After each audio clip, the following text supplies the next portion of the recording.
atong sala. Usahay makahuna-una ta nga ang pagmamatay na wala na. Makaingon ta nga salamat. Salamat, nakapahulay na si Brad, nakapahulay na si Sis. Pero wala na to masabtan mga kaigsuunan nga tungod ay sa itong pagkamakasasala, aduna ni si Silo. Right. Adunay bayad atong sala. Kung sa may bayad sa itong sala, sumala pas pulong sa Diyos, Roma 6:23, for the wages of sin is death. Ang bayad sa sala, kamatayo. Muni ang inungdan, ngano ang tao mamatay. Ang pulong nga kamatayon diri mga kaigsuunan, wala lang ni siya naghisgot sa physical nga kamatayon. Kay normal sa tao, nahimo na nga nature sa tao nga tungod sa tong pagkamakasasala, mamatay ta physically. Sa unsang pangidaron, sa unsang sitwasyon, mamatay ta physically. Pero ang pinakadelikado nga silot sa tong sala mga kaigsuunan, kining kalaglagan sa tong kalag ngadtos impyerno. Right. Muni ang pinakalisod nga silot, pinakadelikado nga silot nga kung dili makaangkon ang tao sa kaluwasan, maganto sa impyerno ang iyang kalag sa walay katapusan. Karon kung naguna-una ta nga init ang atong tigumanan, init no, di ba? Init, igang. Ang kainit ani wala pa ikumpara sa impyerno. Right. Ang kainit nga mabati nato kung magawas-gawas ta, nagisgot-isgot mi ganina nga grabe na kaayo ang kainit, no? Nga sayo pa kaayo, bagtik na kaayo, murag mamaak. Pero ang kainit nga mabati nato sa gawas mga kaigsuunan, wala lang ikumpara nato sa impyerno. Right. So muni ang kahimtang nato, muni ang hinungdan, nganong importanteng atong hatagan o pagtagad ang atong kalag. Nga naman, tungod sa atong sala, impyerno kini magapauli. Ug wala kay mabuhat igsuon sa imong kaugalingon. Right. Usay maguna-una ta nga pastor, kita raman sa atong kaugalingon ang makaluwas. Pinaagi raman sa atong pagpaningkamot ang makaluwas. Ang pangutana kay igsoon, hangtod kanus amang ka maningkamot. Ikaduha, sa imong pagpaningkamot, di ba ka masikyat sa imong pagpaningkamot? Maski unsaon nato paghimo sa tanang mga butang mga kaigsuunan, nagtuo ko nga masikyat kita. Right. O gani nga naatay panultihon nga maski baka nga upat ka buok tiil, masipyat man gani. How much more nga kita? Luara atong tiil, mapandol pa ta. Pag mapandol ta, at ba? So, ang kaimtang nato igsuon, impyerno munta. O sumala pas Biblia mga kaigsuonan sa Mark chapter 9 verse 44, 46, and 48. 3 times gibalik-balik sa Biblia ang description sa impyerno. Where the worms dieth not, and their fire is not quenched. Where the worm dieth not, and the fire is not quenched. Hangtod sa verse 48, gibalik-balik nga, diin ang ulod, dili mamatay, ug ang kalayo, dili mapalong. So, makita nato mga kaigsuunan nga maski unsaon nato pagbugal-bugal may tungod sa impyerno. Ang impyerno magpabilin nga impyerno. Mutuo ka man og sa dili nga adunay impyerno o wala, magpabilin ang impyerno nga impyerno. Ug magpabilin ang impyerno igsuon nga destinasyon sa usa ka tawo nga wala maluwas. Mo ni igsuon nga gikinahanglan nga imong masabtan unsa ka importante ang imong kalag.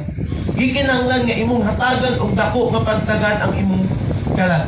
Walay sayo nga naatay mga pangandoy kinabuhi, pero hatagi importansya ang imong kalag. Nga naman, pag dili ka makasabot ni anak, ang imong kalag ma-impyerno. Nga naman, ingon ang Biblia, what shall it profit a man if he shall gain the whole world? Maangko niya ang tibok ng kalibutan. Daliman mo na nga, maski imo ang tanan nga naas kalibutan, sumala pas Biblia, apan malaglag lang ang imong kaugalingon kanan. Di ka makabayad sa kaluwasan sa imong kanan. Maski unsa, di na ito ni mabayaran. O unsaon na to, maski unsaon na to, pagpaningkamot igsuon. dili nato magarantiya nga atong pagpaningkamot makapahatod sa langit. Apan salamat igsuon nga adunay maayong balita. Salamat nga in spite sa atong pagka-impyernohonon, in spite nga sa daghang panahon wala tay paghuna-una sa Dios, wala tay pagtagad sa Dios, wala tay pagtagad sa atong kalag. Apan salamat nga adunay maayong balita. Ug mao kini ang maayong balita sa kaluwasan. Unsa man kini maayong balita sa kaluwasan, pastor? Sumalapas pulong sa Dios. Romans chapter 5 verse 8. But God commendeth His love toward us, in that while we were yet sinners, Christ died for us. Sumalapas Biblia, apan ang Dios nagpadayag o nagpakita sa gugma ngani kanato nga samtang kita makasasala, si Kristo namatay alang kanato. Huni ang maayong balita igsuon ko mag-iskutan kamatayon usahay maguna-una ta nga di na siya maayong balita. Kasub-anan nga balita. Pero di ay sa Biblia ang kamatayon ni Kristo mao to ang maayong balita. Ang iyang kamatayon, paglubong o paggabanhaw, maayong balita. Nga naman, katong maayong nga balita igsuon mo to'y makaluwas nato. Kung ang kamatayon ni Kristo kaniadto 2000 na katuig ang nilabay, wala pa nawat-an nagugahom nga muluwas hangtod karon.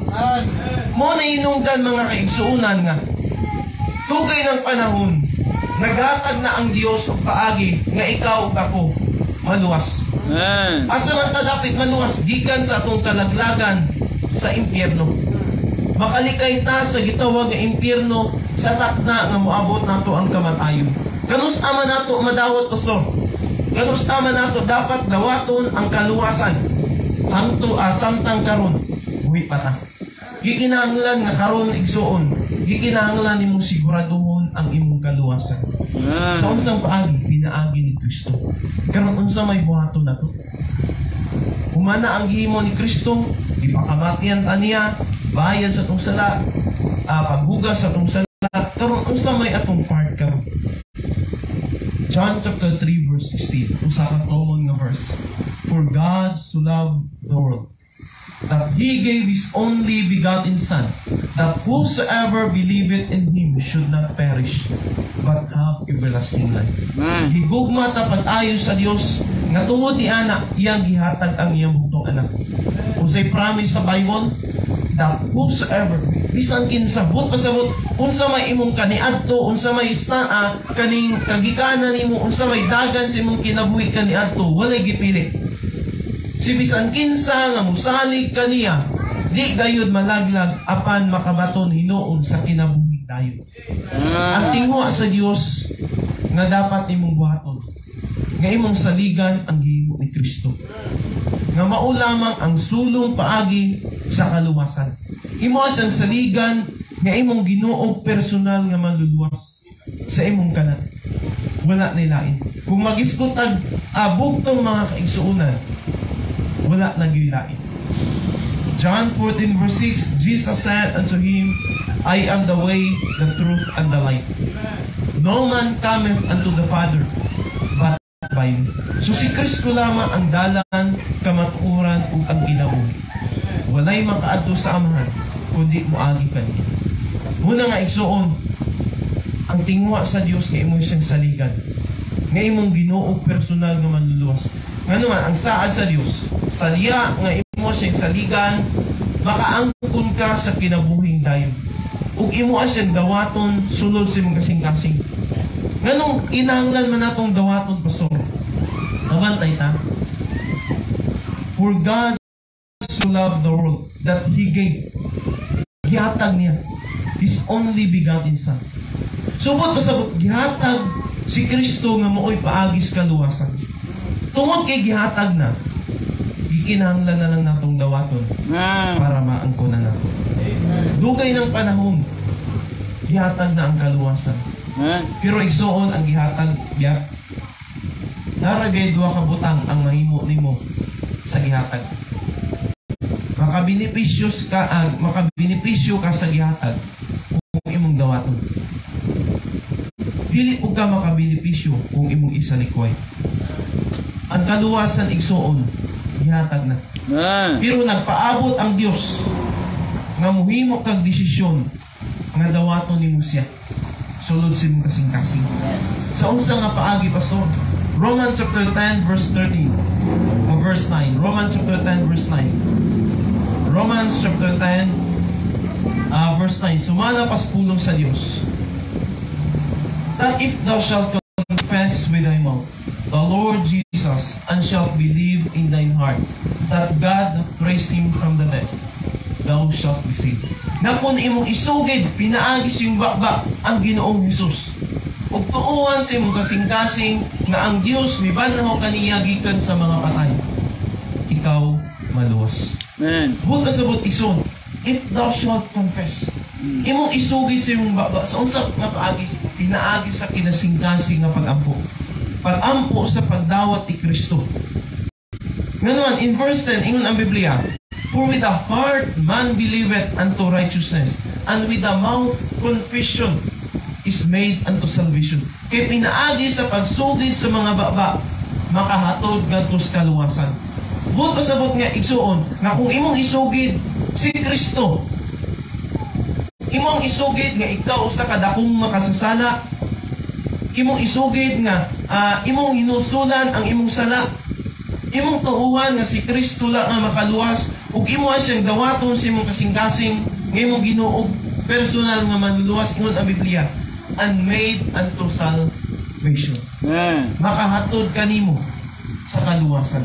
Muna nga in verse 13, for whosoever shall call upon the name of the Lord shall be saved.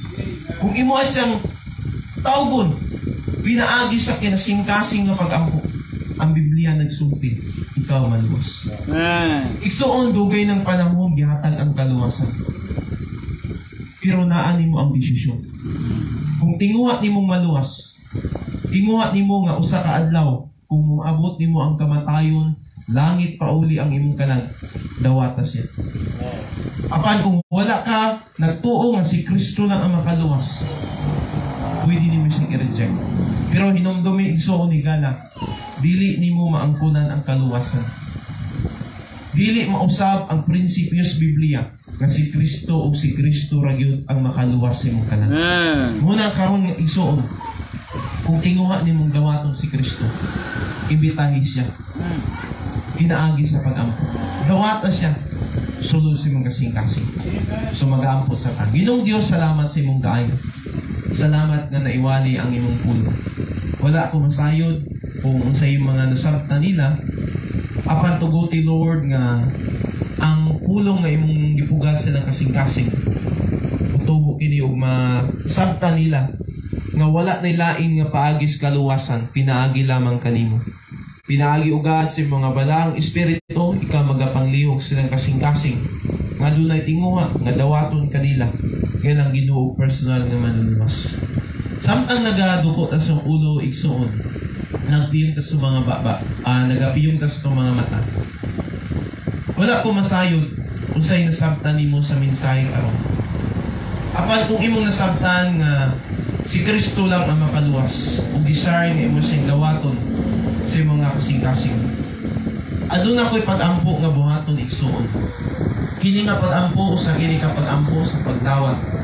Ang imong buhaton, ang iyong untika sa pagsabat, pagsunod ini nga pag-ampo. Ug buhatan kini nga kinasing-kasing, ug i-address kini nga tos Ginoo. So mag-aampo ta, kung tinguha nimong dawaton si Kristo, ang iyong untika sa pagsunod ini nga mugo nga pag-ampo. Mag-aampo ta. Ginoong Hesus, akong giangkon na ako usa ka dakong makasasala. Pasaylo ako, Ginoong Hesus, sa tanan kong mga sala, ug hinusulan ko kini. Tuuhan ko, Ginoong Hesus, nga ikaw lamang ang makaluwas sa akong kalag. Wala na lain. Ginoong Hesus, ako akong imbitahan. Pasudlon ka na ako. Sulod sa akong kasing-kasing. Nga akong Ginoo ug manluluwas sa akong kalag. Salamat sa kaluwasan nga akong naangkon karon. Sa pangalan ni Ginoong Hesus. Amen. So wala ko masayod igsuon. Salamat sa mga kinabuhi. Salamat usa ka nga nagsabat ato nga pag-ampo. Wala ko masayod igsuon kung kinasing-kasing to nimong gihimo. Apan ikaw lang o sa Ginoo ang naibalo ako. Pero igsuon kung tinuod to nimong gihimo nga kinasing-kasing, nadawat nimo ang pinakadako nga gasa. Una ang regalo sa kaluwasan. So, mo ni promise sa Ginoo igsuon. Sa diyang imong gidawat si Christ. 1 John chapter 5 verse 11 to 13. 1 John chapter 5. Mo ni promise sa Ginoo sa imong kinabuhi sa takna ang imong gidawat si Kristo. John 5:11 to 13 ingon diri. And this is the record that God hath given to us eternal life, and this life is in His Son. He that hath the Son hath life, and he that hath not the Son of God hath not life.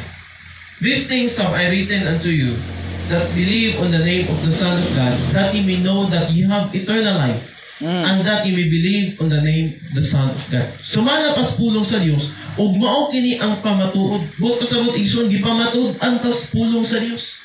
Gipamatud antas sa Ginoo, na siya nga nakabaton sa anak, o siya nagahatag kanato sa kinabuhing dayon, o kini nga kinabuhi, anaa siyang anak. Siya nga nakabaton sa anak sa Dios, nakabaton sa kinabuhing dayon. Apan siya nga wala nakabaton sa anak sa Dios, wala usab nakabaton sa kinabuhing dayon. Kining mga butanga gisulat ko nga kaninyo, nga nagatuo sa ngalan sa anak sa Dios, aron nga ikaw masayod nga ikaw aduna nay kinabuhing dayon. Buot pasabot mga kaigsuonan nga sa diay nga atong gidawat si Kristo, ingon ang Biblia, gihatagan natan niya sa kinabuhing dayon. Kinsa man ang makabenepisyo sa kinabuhing dayon, Pastor? Ang makabenepisyo sa kinabuhing dayon dili imong lawas. Ano man, madunot man ni atong lawas, mamatay man ni. Apan ang kalag nga mao ang tinuod nga ikaw, sa takna nga imong gidawat si Kristo karon, nakaangkon ka sa kinabuhing dayon. That one day moabot nato ang gitawag nga kamatayon, di na ta maimpyerno, kundi langit magapauli ang imong. Eternal life ang gihatag sa Dios. Asa man ning eternal life? Sa langit, sa impyerno? Sa langit. Unsay opposite sa eternal life? Eternal death. Asa man may tabo ang eternal death? Dito sa impyerno. Walay katapusan nga kamatayon. Matantos ang imong kalag sa walay katapusan. Apan salamat igsuon nga sa diyang imong gidawat si Kristo, gihatagan na kaniya sa kinabuhing dayon. Muna ingon sa Biblia, gipamatud anta. Gisulat anta sa Biblia. Ingon diri, gisulatan ko kamo nga nagatuo sa ngalan sa anak sa Dios. Aron niya ikaw masayod nga ikaw aduna nay kinabuhing dayon. Gihatagan na ta og assurance sa Ginoo. Nga sa diyang imong gidawat si Kristo, langit pauli ang imong. Amen. Muni ang pinakadako nga privilege mga kaigsuonan. Ikadua, gipasabot sa atong mga kaigsuonan ninyo nga sa diyang imong gidawat si Kristo, hinimo kaniyang anak. Inumduman nato igsuon na kung asa ang amahan, tuwa usab ang anak. Buot pasabot, kung imong kuhaon ang maong nga punto, kung ang anak sa yawa mamatay, asa mo pa uli ang kalag? Impyerno. Ang anak sa Ginoo, langit. Karon, kung nagdawat ka ni Kristo, asa man pa uli ang kalag? Amen. Langit. Amen. Ikadua, maimpyerno pa ba ang anak sa Ginoo? Dili na. Bukas sa igsoon, one day, wata kabalo kanus at mamatay, di ni siya madala-dala o simba ko. Di ni siya madala-dala o kurya buyag. Di ni siya madala ang akong lolo o akong papa sa una, manuktok yun siya kanang pito kalawod, di ba? So, unay mga sa siya nga tawag, mga tinuuhan nila, tuo-tuo, pero inumduman na to igsoon, dili na siya madala. Maski pila ka kurya buyag o simba ko ang imong isulti, pag ang kamatayon manuktok sa imong kinabuhi. Wa gid kay mabuhi. Pero isuon salamat nga kung karon nagdawat ka ni Kristo. Moabot man nato ang kamatayon. Wa kay angayan kahadlukan asa mo pauli mo kalan. Amen. Langit ni siya. Amen. May nga imong nasabtan isuon ang pulong sa Ginoo. So kung tinguha pa nimo nga mas more nga makakaton sa pulong sa Ginoo, every Sunday na natay panimbahon diri, alas 9 sa buntag, mahuman alas 11:30.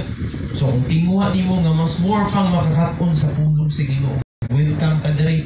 Karon ang ubang mga members diri wala lang tungod kay kanang emergency mong guni, kanang wala nasabot ba.